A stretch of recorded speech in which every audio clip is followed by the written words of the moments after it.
Assalamualaikum warahmatullahi wabarakatuh. Izin memperkenalkan diri, nama saya Muhammad Hudi Praibo, NPM 2021020126. Prodi Hukum Tata Negara kelas H. Saya di sini akan membacakan makalah tentang fikih ibadah yang berjudul Salat.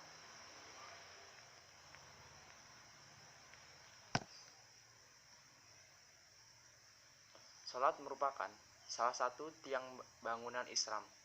Begitu pentingnya arti sebuah tiang dalam suatu bangunan yang bernama Islam, sehingga tak akan mungkin untuk ditinggalkan. Makna batih juga ditentukan dalam sholat, yaitu kehadiran hati atau ta'faun, kefahaman terhadap pembicaraan, takzim, rasa hormat, mahabbah, raja atau harap, dan hiya atau rasa malu, yang diseluruhnya itu ditunjuk kepada Allah Subhanahu wa taala. Sesungguhnya salat merupakan sistem hidup majron tarbiyah dan taklim yang sempurna, yang meliputi kebutuhan fisik, akal, dan hati. Tubuh menjadi bersih dan bersemangat, akal bisa terarah untuk mencerna ilmu, dan hati menjadi bersih dan suci. Salat merupakan takhrik amal atau aspek aplikatif dari prinsip-prinsip Islam, baik dalam aspek politik maupun sosial kemasyarakatan. Yang ideal, yang membuka atap masjid menjadi terus terbuka sehingga nilai persaudaraan, persamaan, dan kebiasaan itu terwujud nyata. Begitu pula dalam sholat, maka keprajuritan orang-orang yang beriman, ketaatan yang paripurna, dan keteraturan yang indah. Sholat adalah salah satu penjagaan orang-orang yang beriman yang benar-benar melaksanakannya. Pengertian sholat. Sholat merupakan bahasa doa, sedangkan menurut istilah adalah pekerjaan dan ucapan yang diawali oleh takbiratul ihram dan diakhiri oleh salam. Secara definisi, fikih sholat adalah beberapa ucapan atau rangkaian ucapan dan perbuatan atau gerakan yang dimulai dengan takbir dan diakhiri dengan salam, yang dengan kita beribadah kepada Allah Subhanahu wa taala dan menurut syarat-syarat yang telah ditemukan oleh agama. Permulaan sholat didirikan dan membaca kalimat kebesaran Allah, yaitu mausul takbir, dengan mengucapkan Allahu Akbar. Maka serempak jiwa bergerak menghadap ke akhirat Allah yang maha tinggi dan maha mulia. Sementara musolli meninggalkan seluruh urusan dunia yang memusatkan pikiran untuk menghadap Allah Subhanahu wa taala, sehingga sudah barang tertulis putus hubungan dengan makhluk di bumi, meskipun jasa diahnya ada di hamparan bumi. Sesungguhnya salat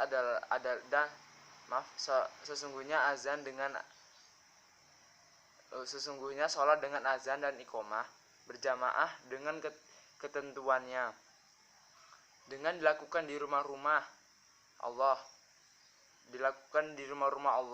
dengan kebersihan dan kesucian dan keterampilan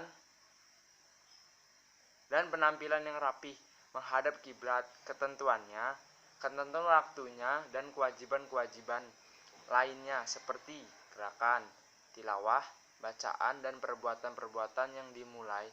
Salat mempunyai nilai-nilai lebih dari sekedar ibadah. Seraya berdoa selamat kepada makhluk bumi, keselamatan dan kesejahteraan yang diperuntukkan bagi sesama makhluknya. Sebab itulah salat dengan takbir ihram, Allahu Akbar, dan berakhir dengan salam. Dasar-dasar hukum salat. Adapun dasar-dasar hukum salat yaitu firman Allah surat Al-Baqarah ayat 5, yang artinya padahal mereka tidak disuruh kecuali supaya menyembah Allah dengan memurnikan ketaatan kepadanya dan menjalankan agama yang lurus, dan supaya mendirikan sholat dan menunaikan zakat. Yang demikian itulah agama yang lurus. Firman yang lain ada di dalam surat An-Nisa ayat 103. Maka apabila kamu telah menyelesaikan sholatmu, ingatlah Allah di waktu berdiri, di waktu duduk, dan di waktu berbaring. Kemudian apabila kamu telah merasa aman dan didirikan sholat itu sebagaimana bisa, sesungguhnya sholat itu adalah fardu yang ditentukan waktu atas orang-orang yang beriman. Firman yang lain adalah surat Al-Hajj ayat 78, yang berjihad, artinya yang berjihad kamu pada jalan Allah dengan jihad yang benar sebenar-benarnya. Dia telah memilih kamu dan sekali-sekali tidak menjadikan kamu dan dalam agama suatu kesempitan. Ikutilah orang-orang tuamu Ibrahim. Dia Allah telah menamai kamu sekalian orang-orang yang muslim dari dahulu. Dan begitu pula dalam Al-Quran, ia supaya Rasul itu menjadi saksi atas dirimu dan supaya kamu semua menjadi saksi atas segenap manusia. Maka dirikanlah sholat, tunaikanlah zakat, dan berpeganglah kamu kepada tali Allah. Dia adalah pelindungmu, maka dialah sebaik-baiknya pelindung dari sebaik-baiknya penolong. Adapun hadis-hadis yang menerangkan kewajiban sholat antara lain dari Abdullah bin Umar, ia berkata, Rasulullah bersabda, Islam itu terdiri dari 5 rukun, mengakui bahwa tidak ada Tuhan melainkan Allah, dan sesungguhnya Muhammad itu adalah utusan Allah, mendirikan sholat, menunaikan zakat, haji ke Baitullah, dan puasa Ramadan. Hadis riwayat Bukhari dan Muslim, dan Naidul Authar juz 1 halaman 33. Dari Jabir, ia berkata, Rasulullah Subhanahu wa taala bersabda, yang membedakan antara seseorang dan kekufuran adalah meninggalkan sholat. Hadis riwayat Jamaah kecuali Bukhari dan Nasa'i, dan Naumul Athar juz 1 halaman 340.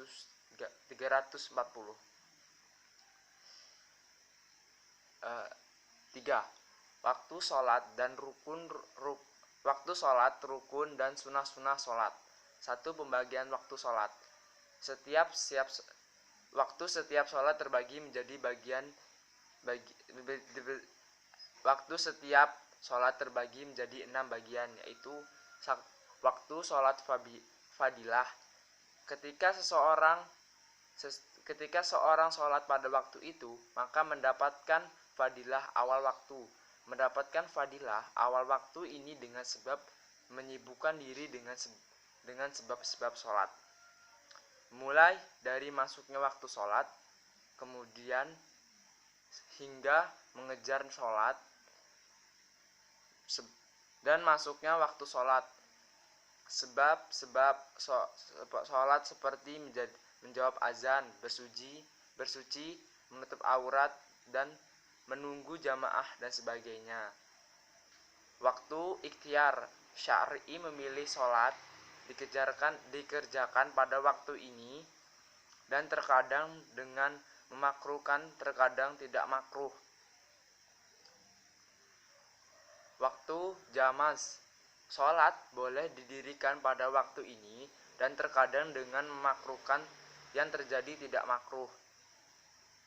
Sholat hurmah, sholat haram diakhirkan sampai pada waktu ini karena akan menjatuhkan sebagian dari sholat luar waktu. Sholat uzur. Sholat boleh dikerjakan pada waktu ini karena uzur, seperti saat berpergian atau sakit. Waktu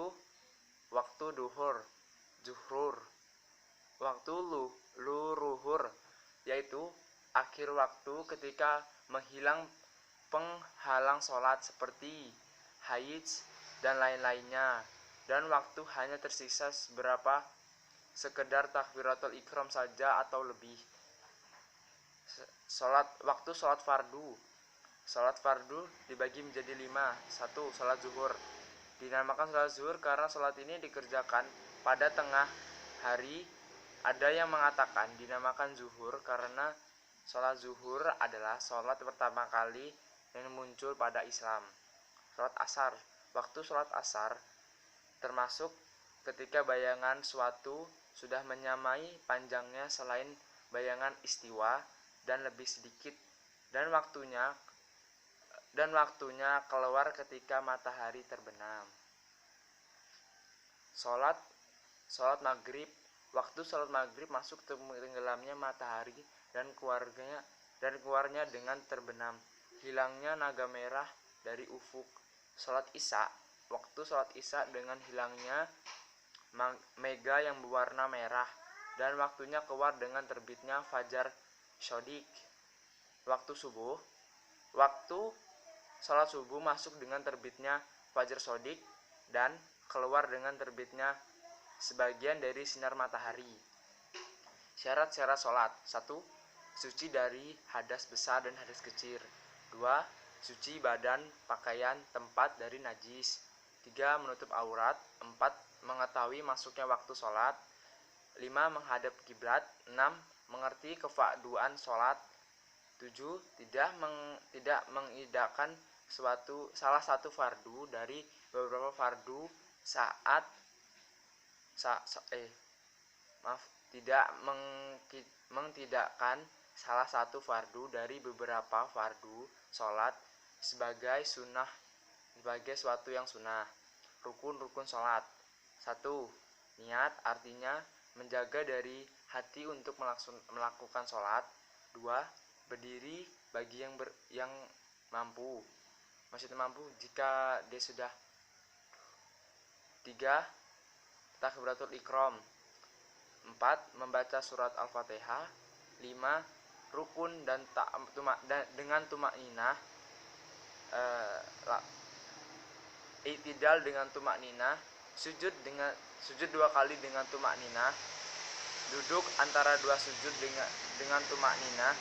Sujud tasyahud pertama, membaca tasyahud akhir, membaca sholawat atas Nabi, mengucap salam yang pertama. 4. Sunnah sholat. Pertama, sunnah berupa perkataan, bentuknya banyak sekali, diantaranya membaca surat iftitah,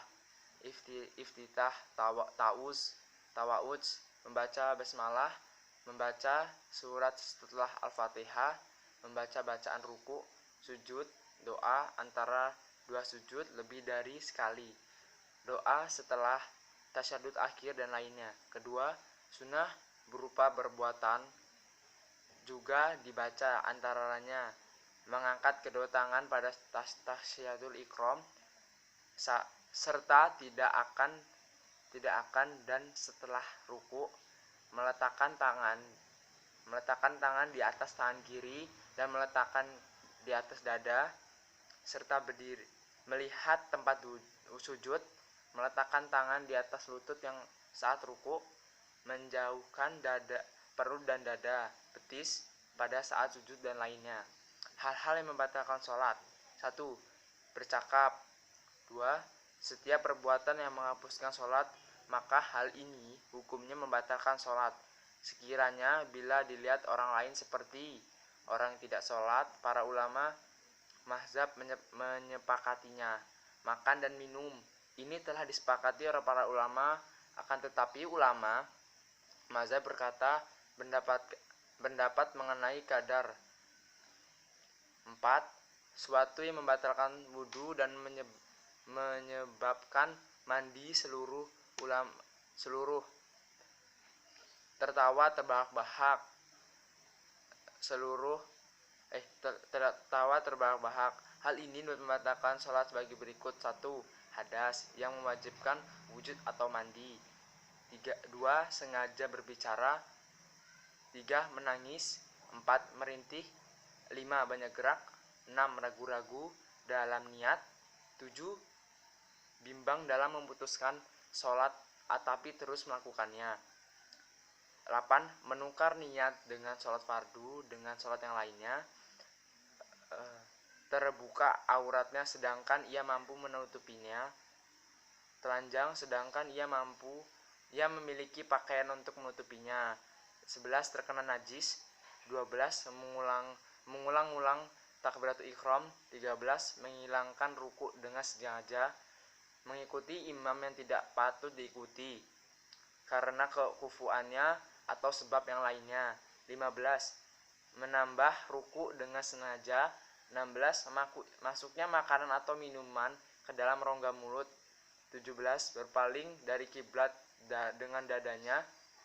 Mendahulukan rukun fi'il dari yang lainnya. Demikian pembacaan dari makalah kami. Saya akhiri. Wabillahi taufiq wal hidayah. Wassalamualaikum warahmatullahi wabarakatuh.